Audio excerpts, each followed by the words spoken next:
Selamat sore jemaat yang kekasih. Biasanya kalau di bioskop duduk paling belakang itu kelas 1. Kalau duduk di depan kelas 3. Jadi tapi kalau di gereja sama saja ya. Mari kita siapkan hati kita untuk beribadah kepada Tuhan.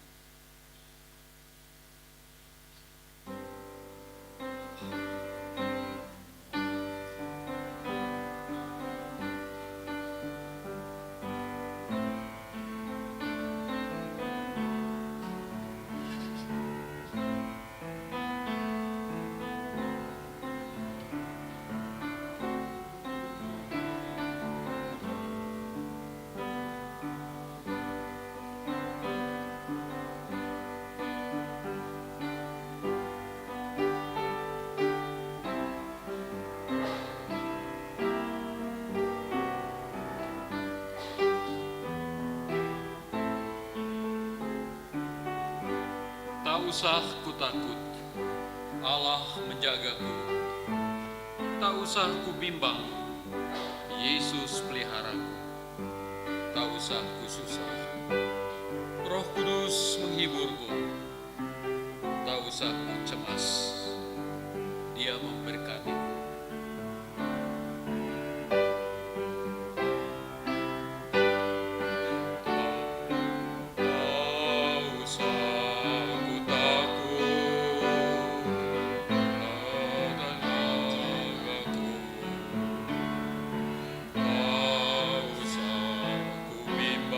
Yesus peliharaku, tak usah ku susah, Roh Kudus hiburku. Tak usah ku cemas, Dia memberkatiku. El Shaddai.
Sekalian disatukan menjadi satu keluarga Tuhan, satu kita sekalian.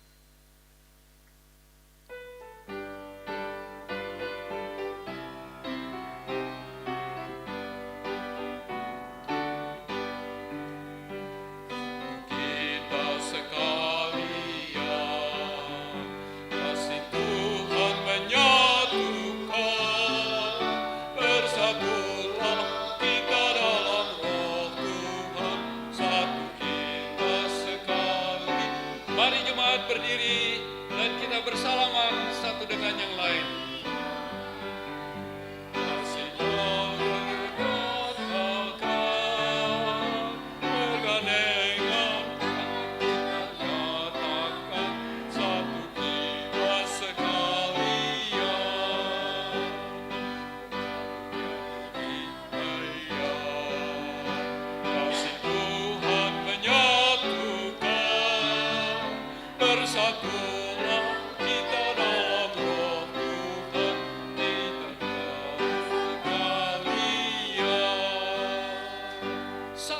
Sekalian, mari nyanyi sekalian.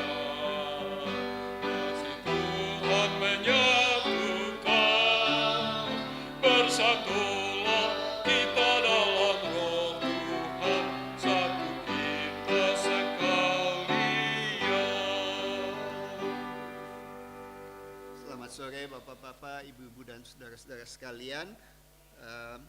Sebagai nats penuntun kebaktian, saya akan bacakan dari Mazmur 100 ayat kedua sampai dengan kelima yang berbunyi demikian. Beribadahlah kepada Tuhan dengan sukacita, datanglah ke hadapannya dengan sorak-sorai. Ketahuilah bahwa Tuhanlah Allah, Dialah yang menjadikan kita dan milik Dialah kita, umatnya dan kawanan domba gembalaannya. Masuklah melalui pintu gerbangnya dengan nyanyian syukur, ke dalam pelatarannya dengan puji-pujian. Bersyukurlah kepadanya dan pujilah namanya, sebab Tuhan itu baik, kasih setianya untuk selama-lamanya, dan kebenarannya tetap turun-temurun. Mari jemaat kita menghadap Tuhan di dalam doa. Bapa kami yang ada di surga, pada sore ini kami datang berkumpul di rumah-Mu di sini untuk berbakti dan menyembah Engkau. Kami bersyukur atas kebaikan-Mu. Engkau telah selalu mendampingi kami di dalam perjalanan hidup kami. Engkau mencukupi kebutuhan kami dan Engkau selalu menjaga kami ya Tuhan. Oh Tuhan, pada sore ini kami datang di tempat ini dengan penuh sukacita dan dengan kerinduan untuk bersekutu dengan Engkau dan dengan teman-teman seiman kami.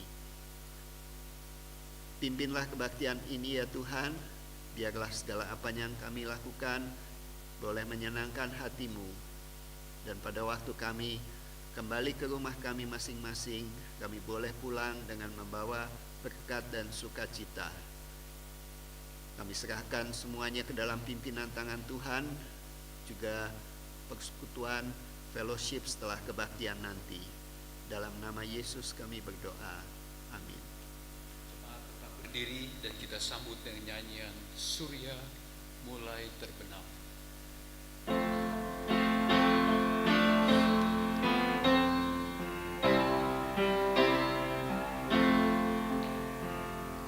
Surya mulai terbenam, langit bumi pun tentram. Hari sudahlah petang, waktu bintang makin terang berpakaian. Suci, suci, suci,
kasih, silakan jemaat duduk.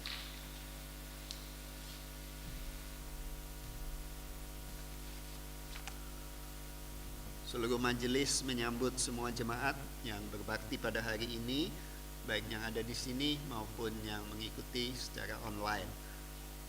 Kiranya firman Tuhan dan persekutuan pada hari ini dapat menguatkan iman kita dan memberikan sukacita dan berkat bagi kita sekalian. Untuk khotbah minggu ini dan minggu-minggu yang telah berlalu dapat dilihat di YouTube dengan menggunakan link yang tertera di buletin kita. Persekutuan doa bersama kita mengadakannya setiap minggu, setiap Kamis pertama, ketiga, dan kelima, kalau ada 5 hari Kamis di setiap bulan. Yang berikutnya adalah pada tanggal 16 November jam 20 sampai selesai melalui WhatsApp grup doa bersama SBI. Bagi jemaat yang ingin mengikuti atau mempunyai pokok doa yang ingin didoakan dalam jam doa tersebut, dapat menghubungi koordinator acara doa ini, yaitu Saudari Diana J yang duduk di sebelah sana, melalui teks SMS ataupun WhatsApp dengan nomor yang ada di buletin. Persekutuan PA bersama yang berikutnya akan diadakan pada Jumat ini, yaitu tanggal 10 November jam 7.30 sampai selesai dengan Zoom, meeting ID, dan meeting ID yang tertera di buletin. Bagi yang berminat dan ingin mendapat detail yang lebih jauh dapat menghubungi Bapak Edwin, dan juga untuk dapat masuk di WhatsApp group SBI Official Announcement. Juga pada hari Jumat akan diadakan persekutuan keluarga yang sudah cukup lama berlibur, yaitu di rumah Ibu Magda dengan alamat di Forest Hill yang tertera di buletin. Seperti biasa akan dimulai jam 10.30, dipimpin oleh Pendeta Ignatius dengan tema Keluarga Kudus. Diharapkan jemaat datang menghadiri acara persekutuan keluarga tersebut, dan setelah itu kita akan menikmati makan siang bersama-sama dengan potluck lunch. Pengumuman lainnya dapat dibaca di dalam buletin ini. Ada beberapa jemaat yang ulang tahun, ada pokok-pokok doa, dan juga tentang persembahan dan informasi kegiatan gereja lainnya.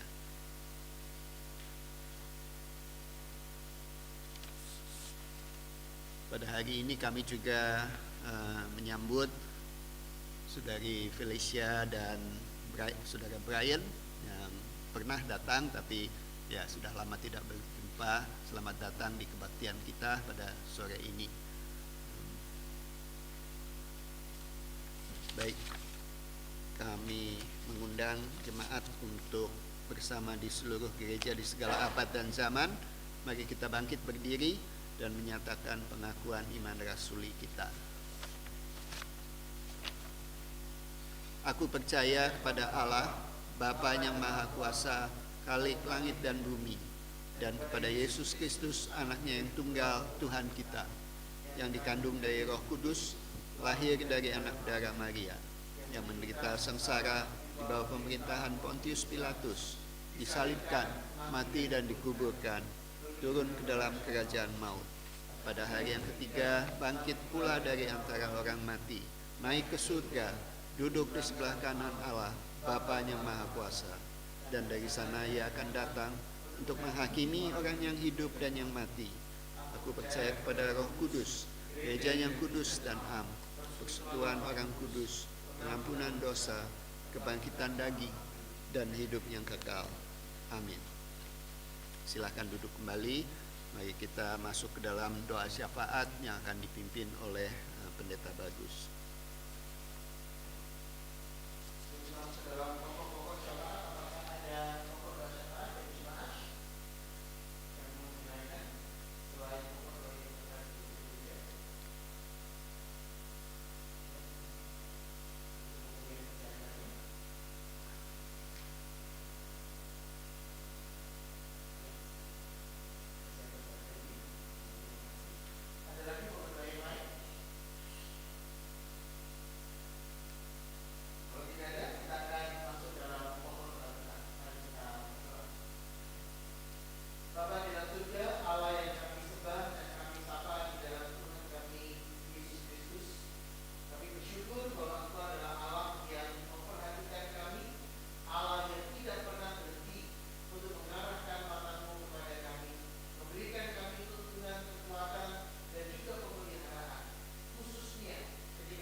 Mari jemaat kita siapkan diri kita untuk memberikan persembahan maupun persepuluhan kita.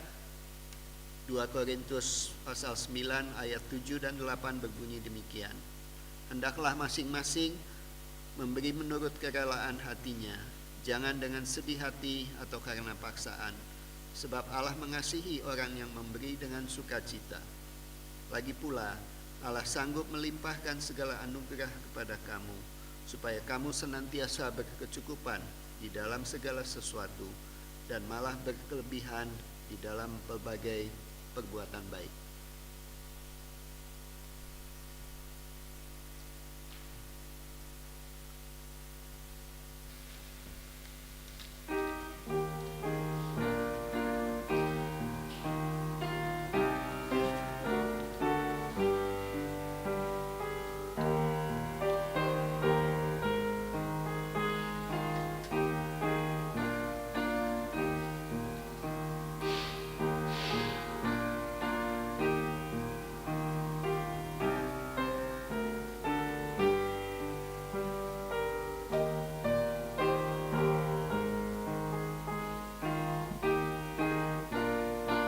Yang kami baktikan tak lain semuanya adalah milik-Mu ya Tuhan. Yang kami baktikan tak lain milik-Mu, yang oleh-Mu dititipkan kepada hamba-Mu. Mari jemaat berdiri. Hiburan yang sedih, kuatkan yang lesu, asuhlah yatim yang sepi, itulah perintah-Mu. Dan kami percaya firman-Mu,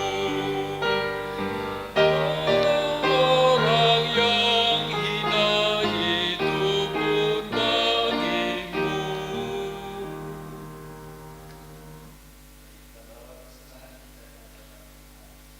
Bapa kami yang di surga, sekarang kami datang membawa persembahan kami yang telah kami berikan dengan rela, dengan sukacita sebagai ungkapan rasa syukur kami kepadamu. Terima kasih Tuhan bahwa Engkau tahu apa yang kami butuhkan dan Engkau selalu memberikannya kepada kami. Oh Tuhan, terimalah dan kuduskanlah persembahan ini supaya dapat dipakai untuk kemuliaan nama-Mu. Dalam nama Yesus. Amin.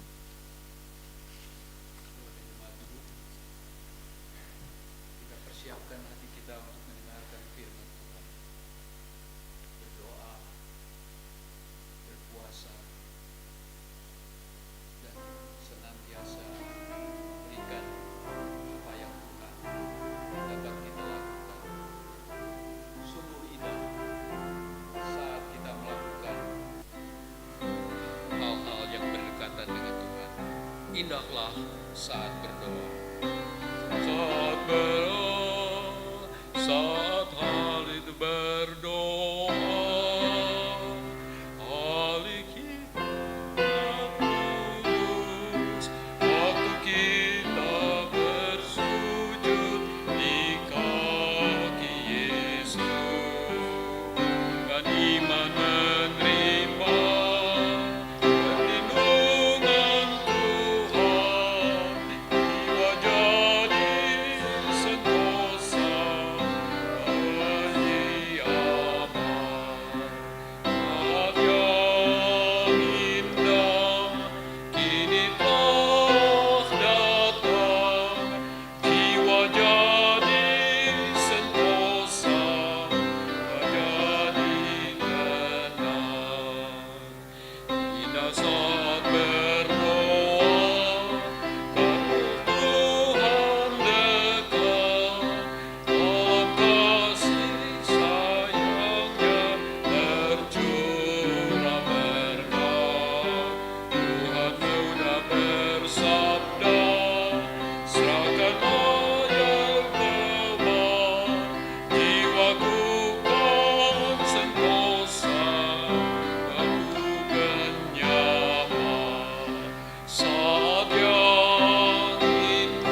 saat berdoa, bila yang tergoda menyerahkan dirinya kepada Bapa, akan menghibur dan berkekuatan, jiwa jadi sentosa, menjadi nyaman. Saat yang indah kini telah datang, jiwa jadi sentosa, menjadi tenang. Mari kita satukan hati bersama, kita masuk di dalam doa kita untuk kita mendapatkan ketenangan, kita mendapatkan perhatian, dan kita juga dapat mendapatkan tuntunan dari Tuhan ketika kita membaca firman. Mari kita berdoa. Ya Tuhan, Engkau adalah Allah kami, Engkau adalah pemilik kehidupan kami, dan ketika kami belajar sekali lagi dari firman-Mu, satu hal yang kami rindukan supaya kami boleh mendapatkan kekuatan Tuhan, mendapatkan penyertaan Tuhan, mendapatkan juga kemampuan untuk menerapkan kebenaran Kristus di dalam kehidupan setiap kami. Tolong kami ya Tuhan, berbicaralah sebab kami hamba-Mu siap untuk mendengar. Demi nama Tuhan kami Yesus Kristus, Tuhan dan Juru Selamat kami yang hidup, Allah kami yang setia, kami berdoa mengucap syukur dan berharap hanya kepadamu. Amin. Jemaat persilakan duduk. Saya undang kita untuk membuka Alkitab kita dari Injil Matius pasal yang ke-6. Injil Matius pasal yang ke-6 kita sampai di ayat yang ke-16 sampai dengan ayat yang ke-18. Matius pasal yang ke-6 ayat 16 sampai dengan ayat yang ke-18. Demikian firman Tuhan. Dan apabila kamu berpuasa, janganlah muram mukamu seperti orang munafik. Mereka mengubah mukanya supaya orang melihat bahwa mereka sedang berpuasa. Aku berkata kepadamu, sesungguhnya mereka sudah mendapat upahnya. Tetapi apabila engkau berpuasa, minyakilah kepalamu dan cucilah mukamu, supaya jangan dilihat oleh orang bahwa engkau sedang berpuasa, melainkan hanya oleh Bapamu yang ada di tempat tersembunyi. Maka Bapamu yang melihat yang tersembunyi akan membalasnya kepadamu. Yang disebut berbahagia adalah setiap orang yang membaca firman, memikirkan, merenungkan, dan melakukan di dalam kehidupan sehari-hari.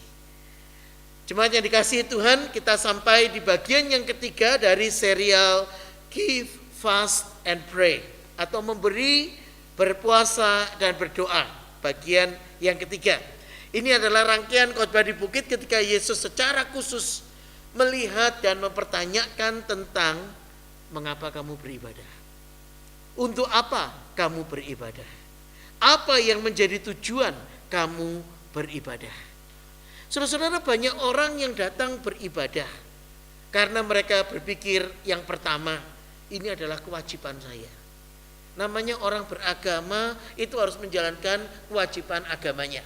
Maka mereka datang beribadah sekedar untuk memenuhi checklist gitu ya.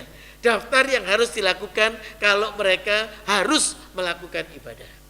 Ada lagi orang yang datang beribadah, kenapa? Karena mereka merasa berhutang kepada Tuhan. Mereka berhutang, kenapa? Karena Tuhan sudah melakukan sesuatu untuk mereka, maka mereka datang untuk membalas hutang itu. Persoalannya dan pertanyaannya, ketika orang datang untuk membalas hutang kepada Tuhan, apa yang sudah kita lakukan untuk membalas hutang itu, untuk membayar hutang itu? Saudara-saudara, banyak orang yang datang beribadah hanya untuk menikmati. Banyak orang berpikir bahwa gereja itu adalah tempat untuk entertaining the soul. Ketika kita datang dengan jiwa yang lemah, yang capek gitu. Seorang teman saya pernah menggunakan ilustrasi gereja itu kayak pom bensin. Tahu pompa bensin? Anda datang dengan kondisi bensin, tangki bensin yang kosong begitu, maka Anda di full charge supaya apa? Supaya seger 1 minggu. Kita kuat 1 minggu, nanti 1 minggu bensinnya turun lagi, saudara-saudara. Jadi kalau turun lagi, apa yang harus dilakukan? Harus pergi ke pompa bensin lagi, harus ngisi lagi. Maka ketika teman saya menggunakan ilustrasi ini, saya tanya kepada dia, jadi apa bedanya ke gereja dengan orang yang lagi kecanduan? Kalau butuh, dia cari. Kalau sudah kehabisan, kalau sudah kekurangan, dia baru pergi. Tapi kalau enggak, ketika hidup itu segala sesuatu tampak ceria, maka dia enggak perlu Tuhan dan enggak butuh Tuhan. Saudara, itu sebabnya Yesus membahas. Kalau Anda mengikuti seri khotbah kita dalam 4 minggu terakhir, Yesus membahas tentang sikap dan perilaku ibadah kita. Ayat yang ke-16 mengatakan kepada kita, apabila kamu berpuasa. Saudara, kata apabila itu menggunakan, kalau terjemahan bahasa Inggrisnya menggunakan when you fast. Tidak menggunakan kata if. Ini bukan pilihan, saudara-saudara. Tetapi ini adalah panggilan. Ketika orang itu berpuasa, maka Yesus mempertanyakan dan Yesus mengajak kita untuk memikirkan tentang motivasi di dalam pikiran kita. Banyak orang berpuasa supaya orang lain memperhatikan mereka. Anda dan saya datang dari latar belakang budaya yang pasti Anda sangat akrab dengan kalimat yang saya akan ucapkan. Hormatilah orang yang sedang berpuasa. Pernah dengar kalimat itu, saudara-saudara? Tapi bagaimana dengan mereka yang sedang tidak bisa berpuasa? Bagaimana dengan mereka yang tidak dapat berpuasa karena berbagai macam situasi? Apakah kita perlu menghormati mereka? Atau mereka tidak layak mendapatkan penghormatan? Saudara-saudara, berpuasa tidak memanggil, tidak memiliki motivasi untuk kita. Dan inilah yang terjadi pada saat itu, sayangnya. Inilah yang terjadi pada masa Yesus ketika orang berpuasa. Mereka pasang muka muram. Kenapa muram? Lapar, nahan lapar. Maka dia pasang muka muram supaya orang lain kasihan kepada dia. Mereka juga tidak mandi, saudara-saudara. Mereka tidak meminyaki rambutnya. Orang-orang pada zaman dahulu, mereka meminyaki rambutnya supaya kelihatan fresh, kelihatan segar. Mereka sengaja tidak mandi. Untuk apa? Menunjukkan apa? Saya sedang dalam kondisi berduka cita, saya sedang berpuasa, saya sedang dalam kondisi prihatin. Itu istilahnya. Maka ketika orang lain melihat orang ini prihatin, dikasih jarak, maka dia punya kesempatan untuk menikmati hidup. Jadi puasa itu untuk siapa dong? Jadi tujuan berpuasa itu untuk siapa dong? Saudara, maka Yesus mengingatkan dalam ayat yang ke-16. Jangan berpuasa seperti orang munafik. Karena mereka sudah mendapatkan upahnya. Sekali lagi, saya harap Anda tidak pernah bosan saya mengucapkan ini. Saya senang karena di sini terjemahannya dipasang dua-dua. Bahasa Indonesia maupun bahasa Inggris. Saudara, dalam terjemahan bahasa Indonesia dikatakan sesungguhnya mereka sudah mendapatkan upahnya. Perhatikan terjemahan bahasa Inggrisnya. Truly I tell you, they have received their reward in full. Sesungguhnya aku berkata kepadamu, mereka sudah sepenuhnya mendapatkan upahnya. Karena itu mereka tidak lagi bisa menuntut kepada Tuhan. Karena itu mereka tidak bisa lagi menggugat Tuhan. Karena itu mereka tidak bisa mengatakan, Tuhan, bukankah aku sudah berpuasa 2 kali seminggu? Masa kamu tidak memperhatikan aku? Tuhan, bukankah aku sudah berdoa semalam suntuk, ikut doa puasa? Kenapa kamu tidak memperhatikan aku? Siapa saja yang pernah mengatakan ini kepada Tuhan, ingat lagi ayat yang ke-16 dari Matius pasal yang ke-6. They have received their reward in full. Nothing to complain about, nothing to seek for more. Saudara, itu sebabnya Yesus kemudian memberikan pengajaran yang sangat kontroversial pada saat itu. Apabila engkau berpuasa, minyakilah kepalamu, cucilah mukamu, supaya jangan dilihat oleh orang bahwa kamu sedang berpuasa. Saudara, puasa itu apa tujuannya? Ibadah itu apa tujuannya? Kalau ibadah itu adalah seperti kita sedang tangki kosong dan kita sedang mengisi bensin, kita sedang mengisi petrol kita. Siapa Tuhan untuk kita? Di mana kita menempatkan Tuhan dalam kehidupan kita? Saudara, apakah Anda pernah menyadari bahwa kata ibadah dalam bahasa Inggris menggunakan kata service? Apa arti service? Melayani. Dan karena itu di dalam bahasa Indonesia, ibadah juga menggunakan kata kebaktian. Lagu yang kita nyanyikan hari ini berbicara tentang berbakti kepada Tuhan. Apa artinya berbakti? Saudara, kata berbakti itu memiliki konsep dan memiliki konotasi seorang yang melakukan pekerjaan dengan setia. Saya pernah mendengar sebuah ungkapan pembicaraan di mana penggunaan kata berbakti ini dengan tepat sekali dipakai. Ada seorang guru bahasa yang sedang berbicara dengan rekannya dan kebetulan saya ada di sana, dan guru bahasa ini mengatakan, pembantu rumah tangga kami itu sangat setia, dia sudah berbakti kepada keluarga kami selama 20 tahun. Pernah dengar penggunaan kata itu dalam konteks itu? Dia berbakti kepada keluarga kami. Saudara-saudara, inilah penggunaan kata kebaktian. Ketika kita berbakti kepada Tuhan, kita memberi diri, kita memberi hidup. When you come across the word offering in the Bible, the root word kurban in the Hebrew actually has a sense of bring. Ketika kita berbakti kepada Tuhan, mempersembahkan korban kepada Tuhan, kata asalnya itu memiliki konsep memberi. Saudara-saudara, maka berbakti itu bukan mengambil. Berbakti itu bukan menikmati. Berbakti itu bukan mengisi. Tapi berbakti itu adalah memberi, berbagi, dan melayani. Jangan engkau berpikir dengan puasamu engkau ingin dilihat oleh orang lain, melainkan hanya oleh Bapamu yang tersembunyi. Maka Bapamu yang melihat yang tersembunyi akan membalasnya kepadamu. Saudara-saudara, bahasa Indonesia punya kata yang menarik.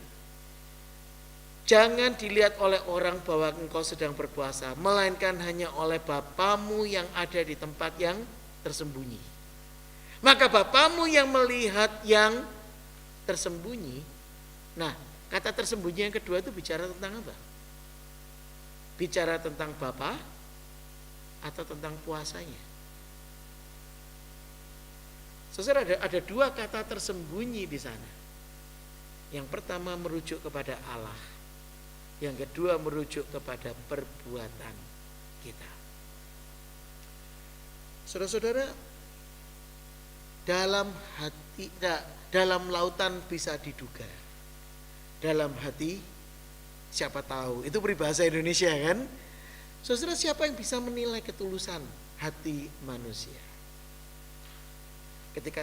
Kalau saya memberikan seminar tentang BGR, Boys Girl Relationship, saya selalu menekankan, hai para perempuan, hati-hati dengan mulut laki-laki, ya kan? Karena mulut laki-laki itu harus diuji. Karena belum tentu yang mereka ucapkan itu sesuatu yang keluar dari dalam hati mereka. Hai perempuan, jagalah telingamu. Ya kan? Untuk laki-laki apa Pak problemnya? Jagalah matamu. Itu problemnya, saudara-saudara. Jadi masing-masing punya kelemahan masing-masing. Saudara-saudara, ketika kita berbicara tentang apa yang tersembunyi dalam Matius 6 ayat 18, Yesus berbicara tentang hati manusia. Yesus berbicara tentang apa yang ada di dalam diri manusia, motivasi yang ada dalam diri manusia. Karena di dalam hati itu tersembunyi ketulusan. Karena di dalam hati itu juga terpampang dan terpamerkan kemunafikan seseorang. Yesus mengajar kita supaya ketika kita berpuasa, lakukan itu bukan untuk kamu, tetapi dalam kesadaran kita berelasi dengan Tuhan yang tidak terlihat, who is unseen. Dan perbuatan yang kamu lakukan secara tersembunyi itu akan dihargai oleh Tuhan. Puasa yang sejati seharusnya dan seyogianya mengubah manusia, bukan mengubah Tuhan. Banyak orang yang berpikir kalau mereka berpuasa itu bisa mengalihkan kehendak Tuhan. Saya pernah berdialog dengan seseorang dan saya tekankan puasa tidak mengubah Tuhan. Dan dia dengan cepat menjawab, tapi boleh dong kita berpuasa. Supaya apa? Supaya kalaupun kehendak Tuhan itu tidak akan berubah, paling tidak itu bisa bergeser sedikit dari maksud Tuhan yang semula. Keren ya kalau orang Indonesia berargumen gitu ya. Kalau lurus, jalan lurus itu nggak bisa, jalan tikus juga boleh gitu ya. Yang dikit-dikit belok itu nggak apa-apa kan Pak? Dan saya tanya kepada dia, kalau Allah sampai menggeser sedikit saja dari rencananya, Allah masih berdaulat nggak? Allah masih berkuasa nggak? Apakah kita masih bisa mempercayai Allah yang sedemikian? Saudara-saudara, ketika kita berpuasa, itu adalah ungkapan ketidakberdayaan kita. Itu adalah ungkapan ketidakmampuan kita untuk melihat apa yang akan terjadi. Dan kita mengharapkan belas kasihan Tuhan untuk menolong kita, memampukan kita, meletakkan kehendak kita di bawah kehendak Tuhan. Maka puasa yang sejati, yang benar tidak akan pernah mengubah Tuhan. Tapi puasa yang sejati, puasa yang benar akan mengubah kita untuk makin taat, makin sadar, makin merendahkan diri di dalam kehidupan. Karena inilah berita yang disampaikan Alkitab. This life is not about you. Hidup ini bukan tentang kita, tetapi tentang bagaimana Anda dan saya hidup memuliakan Tuhan, menghadirkan Tuhan, mengamalkan Tuhan, dan mempercayakan sekali lagi kehidupan kita ke dalam tangan Tuhan. Untuk siapa Anda beribadah? Untuk siapa Anda memberikan amal? Untuk apa Anda datang kepada Tuhan berdoa? Apakah untuk mengubah Tuhan? Atau untuk membuat Anda mengerti rencana Tuhan dan mengatakan terima kasih Tuhan, karena rencanamu jauh lebih baik daripada kami, karena caramu itu jauh lebih mulia daripada cara kami. Untuk apa Anda dan saya berpuasa? Apakah untuk mencoba menarik simpati Tuhan supaya Tuhan mengubah pikirannya dan menggeser sedikit rencananya? Atau kita melakukan puasa sebagai ungkapan kebersandaran kita kepada Tuhan, dan kita menyandarkan masa depan kita sepenuhnya ke dalam tangan Tuhan? Untuk apa Anda dan saya memiliki Tuhan dan mengalami Tuhan dalam hidup kita? Ada seorang penulis yang pendeta, yang juga adalah seorang pendeta yang terkenal abad yang lalu, dan dia menuliskan sebuah buku yang sampai sekarang masih menjadi pembicaraan banyak orang. J.B. Phillips adalah seorang penulis yang terkenal, pendeta yang baik, Dan dia terkenal dengan buku yang berjudul Your God is Too Small. Dia mengatakan kalau Tuhan kamu itu adalah Tuhan yang kamu bisa otak-atik. Kalau Tuhan kamu adalah Tuhan yang kamu bisa ubah-ubah kehendaknya. Kalau Tuhan kamu itu adalah Tuhan yang hanya kamu cari kalau kamu butuh. Kamu panggil ketika kamu kepepet. Maka Tuhan kamu itu terlalu kecil. Karena dia tidak mampu keluar dari kotak keegoisan kamu. Dia tidak mampu keluar dari kotak kemandirian kamu. Yang membuat kamu berpikir, saya nggak butuh Tuhan. Tuhan itu yang butuh saya. Maka kalau saya nggak ke gereja 2 minggu, wah Tuhan pasti repot nyari saya. Dia pasti akan suruh pendetanya untuk pergi nyari saya, telepon. Kamu kemana aja selama ini? Kok nggak kelihatan? Kenapa? Karena Tuhan butuh saya. Saya ini penting di mata Tuhan. Saudara, J.B. Phillips mengatakan dalam buku itu, kalau kamu berpikir sedemikian, your God is too small. Bagaimana cara mengubah pikiran kita supaya kita sadar bahwa Tuhan itu jauh lebih besar daripada kotak pikiran kita? Count your blessings. Coba lihat, coba tengok, coba hitung berapa banyak hal yang Tuhan siapkan, Tuhan sudah sediakan, Tuhan sudah kerjakan bagi kamu. And go from there. Learn how big is your God. Saya berharap, dan satu doa saya, your God is not that small. Satu doa saya, supaya Anda dan saya mengalami dan menikmati Allah yang hidup, Allah yang mengatur rencana untuk kita, Allah yang membuat kita bersuka cita ketika kita datang beribadah, karena kita melayani Dia. Mari kita berdoa.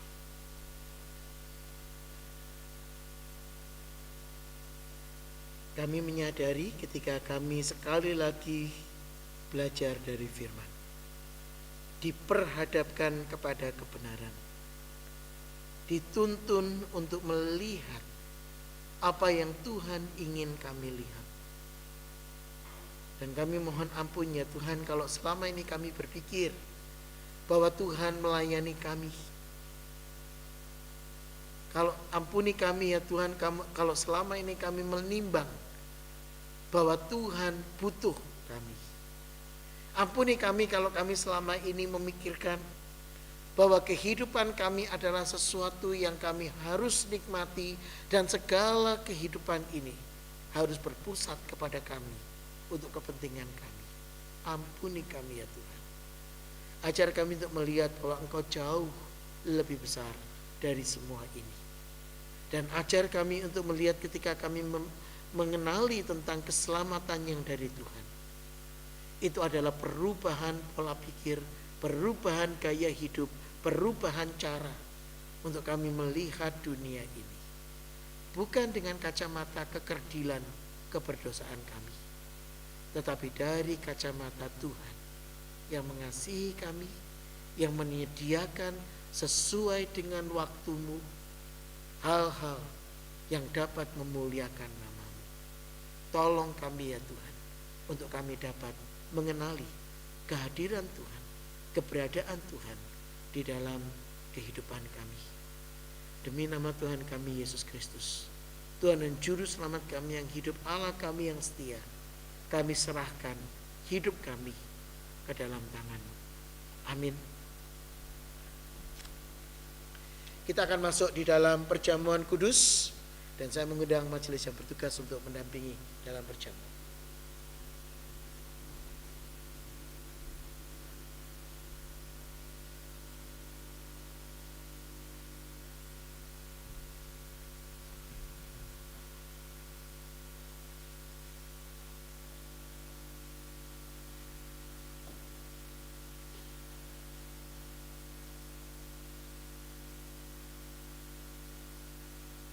Jemaat yang dikasihi Tuhan, ketika kita datang beribadah, Kita diajarkan untuk selalu mengingat karya Tuhan dalam hidup kita.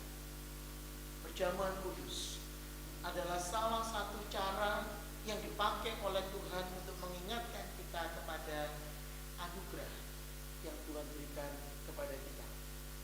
Paulus mengatakan, sebab apa yang telah kuteruskan kepadamu telah aku terima dari Tuhan, yaitu bahwa Tuhan Yesus pada malam waktu ia diserahkan mengambil roti, dan sesudah ia mengucap syukur, ia memecah-mecahkannya dan berkata, inilah tubuhku yang diserahkan bagi kamu, lakukanlah ini sebagai peringatan akan aku.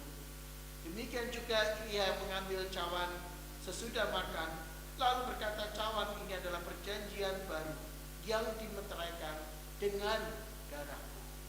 Lakukanlah ini setiap kali kamu meminumnya sebagai peringatan akan aku. Sebab setiap kali kamu makan roti ini dan minum cawan ini, kamu memberitakan kematian Tuhan sampai ia datang. Perayaan perjamuan kudus disediakan bagi setiap orang yang sudah dibaptis, setiap orang yang mengaku percaya kepada Tuhan, setiap orang yang mengaku bahwa Tuhan sudah mati bagi mereka dan memberikan hidup kepada umatnya. Mari kita persiapkan hati kita dengan berdoa. Mari kita berdoa. Engkau yang memberikan kepada kami kehidupan, Engkau yang memberikan pada kami keselamatan, tolong kami ya Tuhan, supaya kami boleh mempelajari, menikmati, dan menghidupi kebenaran ini dalam kehidupan kami. Demi nama-Mu kami berdoa dan mengucap syukur. Amin. Pada malam waktu Yesus diserahkan, ia mengambil roti, memecah-mecahkannya dan mengatakan, inilah tubuhku yang diberikan bagi kamu. Perbuatlah ini sebagai peringatan akan aku.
Saatnya jemaat bagi berdiri.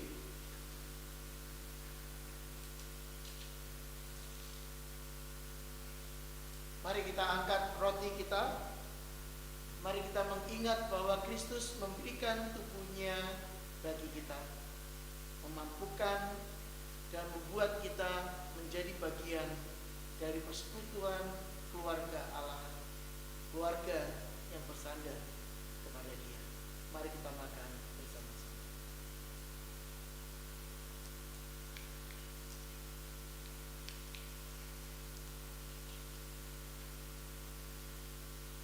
Mari kita angkat cawan kita. Mari kita mengingat bahwa perjanjian baru dimeteraikan dengan darah Kristus, yang melaluinya kita memiliki persekutuan dengan Tuhan dan selalu kita disegarkan dalam kasih-Nya. Mari kita minum.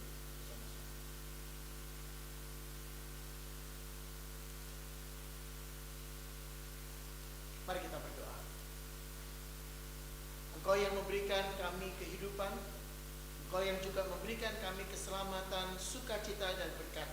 Ajar kami untuk mengembalikan segala hormat dan kemuliaan hanya kepadamu. Demi nama Tuhan Yesus kami berdoa dan mengucap syukur. Amin. Jemaat tetap berdiri dan kita sambut dengan pujian Indahlah Ikatan Kita.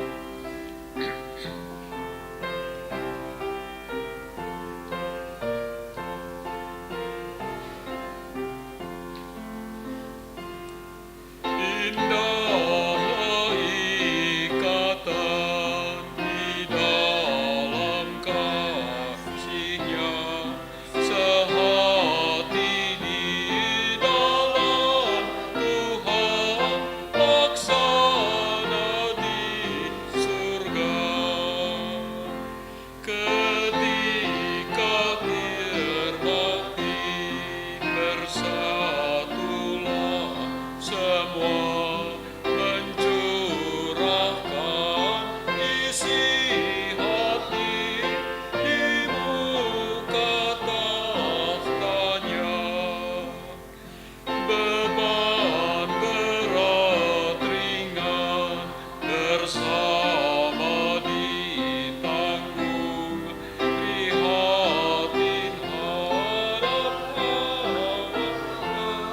yang lagi berkabung. Saat perpisahan sedih di hati, tetapi ada harapan kembali berjumpa. Sebagai dikasih Tuhan, marilah kita mengarahkan hati dan hidup kita kepada Tuhan sekali lagi. Kita mengingat bahwa Allah jauh